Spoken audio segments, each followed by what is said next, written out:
प्रदेश की हर छोटी बड़ी खबरों को लेकर के सबसे पहले बात कर रहे हैं यूनिफॉर्म सिविल कोड की। यूनिफॉर्म सिविल कोड को लेकर बड़ी खबर आ रही है। यहां पर उत्तराखंड से यूनिफॉर्म सिविल कोड के ड्राफ्ट को लेकर के बड़ी खबर है। कल ड्राफ्ट नहीं सौंप पाएगी कमेटी। जुलाई के पहले या फिर दूसरे हफ्ते का वक्त यहां पर है, लेकिन कल दोपहर 1:30 बजे मीडिया से मुखातिब होगी कमेटी। कल 30 जून को कमेटी नहीं सौंपेगी ड्राफ्ट, ये जानकारी यहां पर आ रही है। कमेटी के सभी मेंबर दिल्ली में मौजूद हैं और कल दोपहर में 1:30 बजे कमेटी, आपको बता दें कि प्रेस कॉन्फ्रेंस करेगी। मीडिया के सामने सारी चीजों को रखा जाएगा। जुलाई के पहले या दूसरे हफ्ते में यह ड्राफ्ट सौंपना संभव हो सकता है। दोपहर 1:30 बजे कमेटी जो है वो मीडिया से मुखातिब होगी और तमाम जानकारियां, तमाम बातों को यहां पर मीडिया के सामने रखा जाएगा। कल ड्राफ्ट कमेटी नहीं सौंप पाएगी। जुलाई के पहले या दूसरे हफ्ते में यह ड्राफ्ट यहां पर सौंपा जाएगा।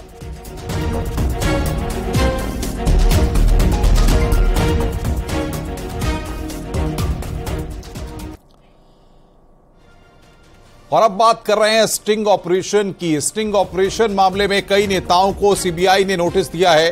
पूर्व सीएम हरीश रावत को भी सीबीआई का नोटिस मिला है। वॉइस सैंपल के लिए यहां पर यह नोटिस दिया गया है। 2016 में प्रदेश के साथ साथ देश की भी सियासत को गरमाने वाला स्टिंग का मामला फिर गर्म हो गया है। उस स्टिंग में कथित तौर पर शामिल सभी लोगों को सीबीआई की टीम ने आज नोटिस जारी किया है। यह नोटिस वॉइस सैंपल यानी आवाज का नमूना देने के लिए है। पूर्व सीएम हरीश रावत को नोटिस देने सीबीआई की टीम उनके घर पर ही पहुंची। इसमें हालांकि हरीश रावत पहले घर पर नहीं थे, फिर बाद में वो घर पहुंचे। वहीं हरीश रावत के अलावा तत्कालीन मंत्री हरक सिंह रावत को भी सीबीआई ने नोटिस जारी किया है। सीबीआई टीम ने घर जाकर हरक सिंह को नोटिस दिया है। हरक सिंह के अलावा कांग्रेस विधायक मदन बिष्ट को भी सीबीआई टीम नोटिस देने पहुंची। हालांकि मदन बिष्ट घर पर नहीं मिले, लिहाजा शुक्रवार को मदन बिष्ट को नोटिस दिया जाएगा। तो इस मामले में शामिल उमेश कुमार, जो अब खानपुर से विधायक हैं, उन्हें भी सीबीआई की टीम ने नोटिस दिया है। कोर्ट के आदेश के बाद इन सभी की आवाज के सैंपल लिए जाने हैं और मामले की जांच कर रही सीबीआई की टीम को कोर्ट ने वॉइस सैंपल लेने के लिए आदेश दिया है। सभी को 4 जुलाई को कोर्ट में पेश होना है।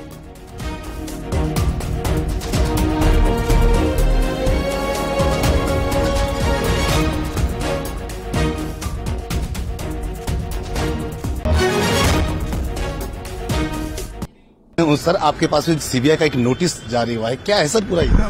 माननीय न्यायाधीश जो सीबीआई कोर्ट के, उनकी अनुमति से एक नोटिस जो है सीबीआई ने हमको सर्व किया है कि 4 तारीख को हम उपस्थित हों या हमारे वकील उपस्थित हों। आगे बढ़ते हैं। बड़ी खबर चमोली से है। यहां पर बद्रीनाथ के पास छिनका में भारी भूस्खलन हुआ है। बद्रीनाथ हाईवे में छिनका के पास ये भूस्खलन हुआ है। पूरा पहाड़ भर भरा कर रोड पर आ गिरा, जिसके बाद मलबा उससे नीचे नदी तक पहुंच गया। ये एक्सक्लूसिव तस्वीरें इस वक्त हम आपको दिखा रहे हैं न्यूज 18 पर। जिस वक्त भूस्खलन हुआ, ये तस्वीरें उसी वक्त की हैं। लैंडस्लाइड के बाद बद्रीनाथ हाईवे बंद हो गया। इस दौरान बद्रीनाथ और हेमकुंड जाने वाले यात्री दोनों तरफ फंस गए। वहीं रोड खुलने तक यात्रियों को कर्णप्रयाग, गौचर और पीपलकोटी में रोका गया है।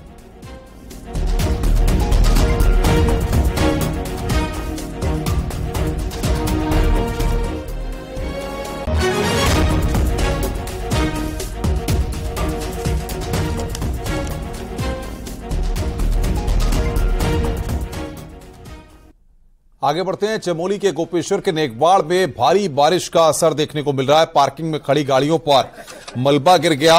बारिश के चलते मलबा आने से पार्किंग में कई गाड़ियां मलबे की चपेट में आ गईं, जिसके बाद स्थानीय लोगों ने मलबे से गाड़ियों को बाहर निकाला। जोशीमठ तहसील के सलूर डुगरा रोड पर ऐसी ही तबाही हुई है। कई गाड़ियां मलबे में दब गईं और भारी नुकसान हुआ है।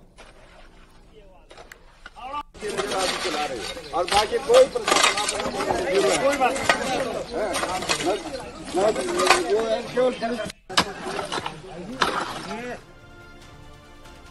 आगे बढ़ते हैं। खबर उत्तरकाशी से है, जहां पर लगातार बारिश के चलते पहाड़ी से भारी बोल्डर गिरे हैं। नेशनल हाईवे 94 पर भूस्खलन के साथ पहाड़ी से बड़े बड़े पत्थर रोड पर आए हैं, जिससे रोड भी ध्वस्त हो गई है। गंगोत्री हाईवे पर बड़ी बड़ी दरारें आ गई हैं। मनेरी झरने के पास हाईवे पर ये बोल्डर गिरे हैं। हाईवे पर कुछ देर के लिए जाम भी लगा, हालांकि बाद में गंगोत्री हाईवे पर ट्रैफिक को खोल दिया गया, मगर पहाड़ी से गिरे बोल्डर डरावने हैं और बरसात के सीजन में पहाड़ों पर सफर खासा खतरनाक बना हुआ है।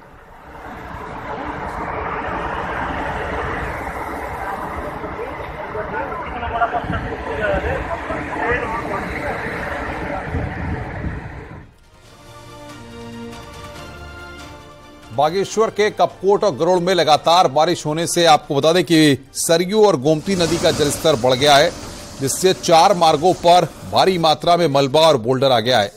जिला आपदा विभाग ने कड़ी मशक्कत के बाद 3 सड़कों को खोल दिया है, बाकी एक सड़क को भी खोलने का काम जारी है। दर बारिश के बाद नदियों में मलबा आने से बागेश्वर समेत गांव तक पानी की आपूर्ति चरमरा गई है। अधिकतर नलों में गंदे पानी की सप्लाई हुई है। पहाड़ इतने दूर से दरक रहे हैं कि आधा किलोमीटर अगर आप दिखाएंगे पीछे तो आधे किलोमीटर जो है पहाड़ पूरे टूट रहे हैं। तो ऐसी स्थिति में हम सब लोगों को बहुत संभल के यात्रा करनी है।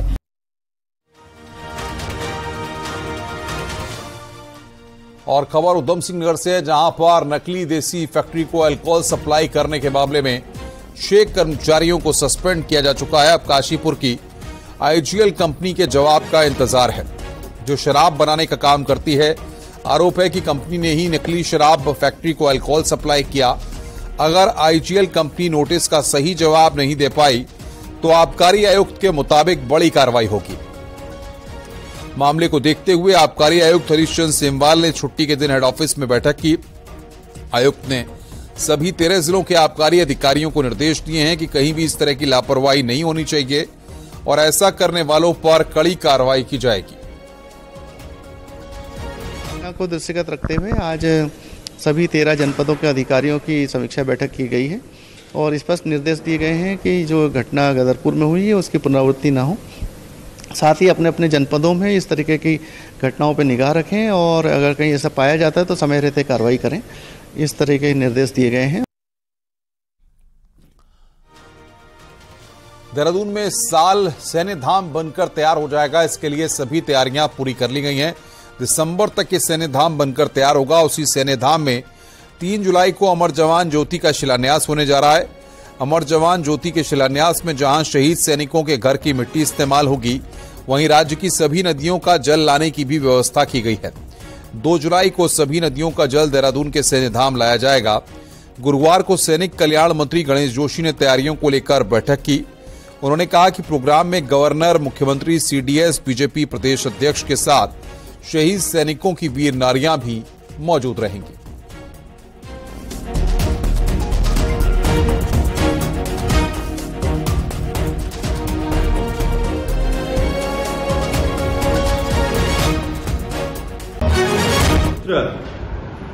गंगा, जमुना, मंदाकिनी, अलकनंदा, भगीरथी, सरयू, सभी नदियों का जल भी हम लेकर आ रहे हैं। वो जल वहां पर डाला जाएगा। इस पवित्र भावना के साथ हम उसका निर्माण कर रहे हैं।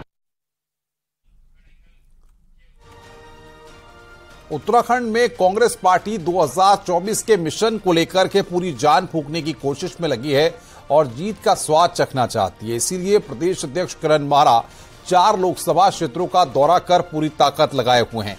लेकिन सबसे महत्वपूर्ण बात यह है कि गढ़वाल क्षेत्र की अगर बात करें, जहां पर कांग्रेस पार्टी अपने आप को कमजोर मांगती है, वहां पर किस तरीके की स्ट्रेटेजी कांग्रेस पार्टी अपनाएगी और किस तरीके से वहां पर जान फूंकने की कोशिश होगी, ये देखना होगा।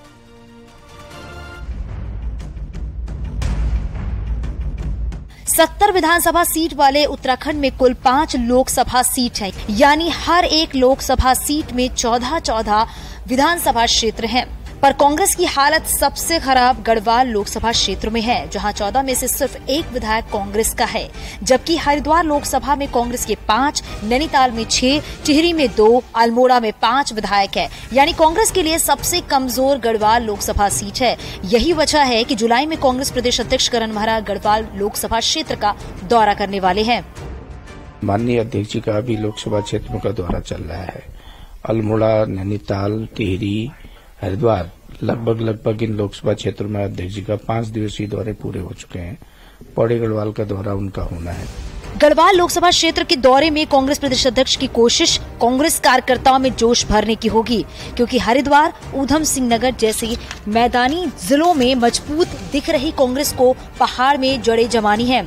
गढ़वाल से प्रदेश अध्यक्ष गणेश गोदियाल का कहना है कि एक सीट ही जीतने का मतलब कांग्रेस की जमीन साफ होना नहीं है और करण महरा हो, मनीष खंडूरी या खुद सभी नेता 2024 के लिए एक्टिव बने हुए हैं।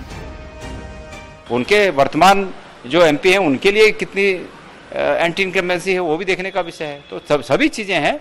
और चूंकि मनीष खंडूरी जी, हम सब लोग, मैं स्वयं, मैं आप कहेंगे गढ़वाल की बात है, मैं कितनी जगह गढ़वाल के क्षेत्रों में पार्टी के काम के लिए जाता हूं, आता हूं, लगातार निरंतर जाते आते रहते हैं। कांग्रेस प्रदेश अध्यक्ष करण महरा के लिए असल इम्तिहान 2024 का लोकसभा चुनाव है और पार्टी की कोशिश किसी भी तरह कमजोर पॉकेट को मजबूत करने की है। पर 2014 और 2019 को देखते हुए गढ़वाल सीट में ये काम आसान नहीं दिखता। दीपांकर भट्ट, न्यूज़ 18, देहरादून।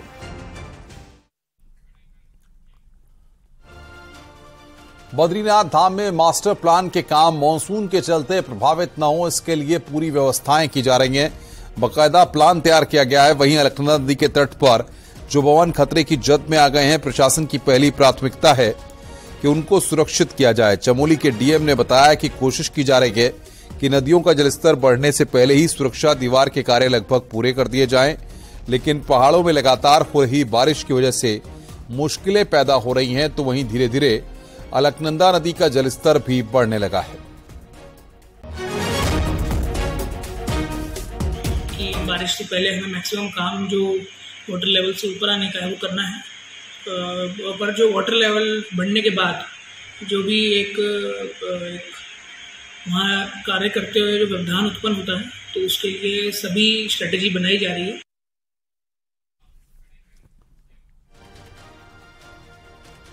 टिहरी में जौनसार में आपको बता दें कि मौड़ मेला मनाया गया। ये मौड़ मेला राजशाही के जमाने से चला आ रहा है। ऐतिहासिक मौड़ मेला जौनपुर ब्लॉक में मनाया गया, जहां पर टिमरू डालते ही ढोल नगाड़े के साथ ग्रामीण नदी में उतरे।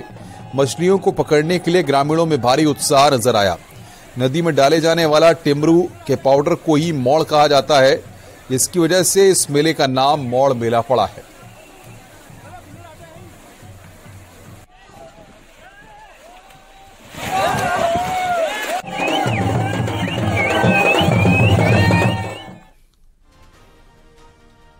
उत्तरकाशी से खबर है, जहां पर नागराज देवता की डोली जैसे ही पहुंची, वैसे ही पूरा घाट नागराज के जयकारों से गूंज उठा। इस दौरान नागराज देवता की डोली को गंगा की लहरों से स्नान कराया गया। नागराज देवता की डोली नाकुरी गांव से 3 दिन के पूजा पाठ के लिए निकली हुई है और पूरे उत्तरकाशी में नागराज देवता के प्रति जिले में लोगों की बड़ी आस्था है।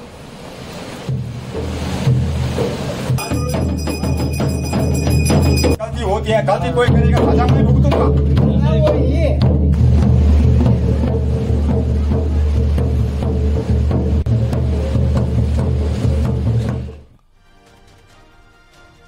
आगे बढ़ते हैं। विकासनगर से खबर है, जहां पर लोक महिला विंग के द्वारा विकासनगर में लोक पंचायत के जीवनगढ़ में 3 दिवसीय निःशुल्क फिटनेस, योगा एवं आत्मरक्षा शिविर का शुभारंभ किया गया। तिरु रोतरी पुरस्कार से सम्मानित राजकुमारी ने कहा कि महिलाओं को वर्तमान में की सुरक्षा के लिए आत्मनिर्भर होने की आवश्यकता है। महिलाओं के सामने अनेक चुनौतियां हैं, जिनका सामना महिलाओं को हर दृष्टि से सक्षम होकर करके देना है।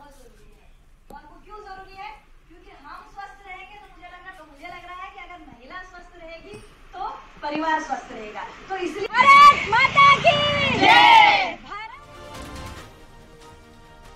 और पौड़ी से खबर है, जहां पर काल भैरवनाथ के मंदिर की स्थापना की जानी है। कलजीखाल ब्लॉक के भट्टी गांव में कालनाथ भैरव मंदिर की स्थापना की जाएगी। ब्लॉक प्रमुख संघ के अध्यक्ष महेंद्र राणा ने भूमि पूजन कर मंदिर की नींव रखी है। भट्टी गांव पहुंचने पर ग्रामीणों द्वारा ढोल दमाओं के साथ महेंद्र राणा का स्वागत किया गया। ग्रामवासियों के सहयोग से गांव में कालनाथ भैरव मंदिर का निर्माण किया जाना है। महेंद्र राणा ने कहा है कि हमें अपने इष्ट देवी देवताओं का पूजन करना चाहिए। बलोदी बंधुओं द्वारा मंदिर निर्माण की पहल एक हमारी आस्था का प्रतीक है।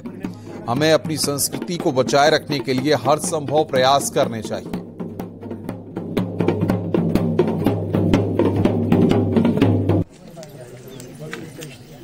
वहीं जाके पास बना गया इधर से बना।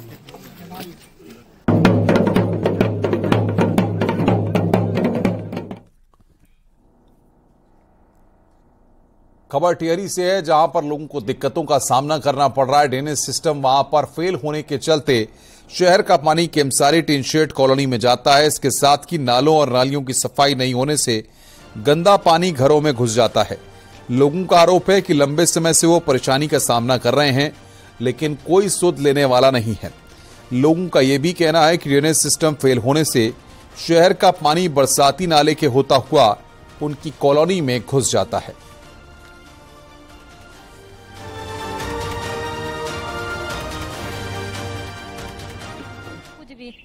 यहाँ सारा पानी बरसात का अंदर जाता है, हमारे घरों में घुस जाता है, पूरे बिस्तरे पूरे खराब हो जाते हैं सर। इसमें तो बहुत परेशानी, यहाँ पर नाला बहने लग जाता है सर, क्या करें हम। और एक यहाँ लैट्रिन गटर इतनी बदबू हो रही है कि बरसात में तो और ज्यादा परेशानी होती है हमें। नाली में भी क्या होता है, हम नाले तो साफ कर देते हैं, लेकिन वो शिविर आने की वजह से वो रीच करके और वो उनके घरों के पुस्तों में अंदर तक चला जाता है। उससे वाकई टीन शेड में रहने वाले लोगों को दिक्कत होती है। आगे बढ़ते हैं। उत्तराखंड में 71 ऐसे स्कूल हैं जो फॉरेस्ट लैंड में चल रहे हैं और इन स्कूल में बच्चे तो हैं, टीचर हैं और पढ़ाई के लिए सभी व्यवस्थाएं भी हैं, लेकिन इन स्कूलों में पक्की छत नहीं है।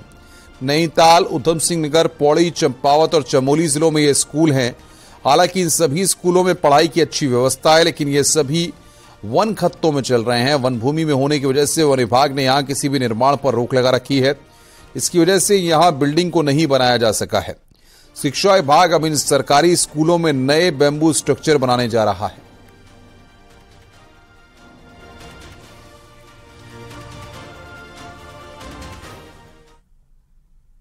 रुक रहे हैं यहां पर एक ब्रेक के लिए। ब्रेक के बाद खबरों का सिलसिला लगातार जारी है।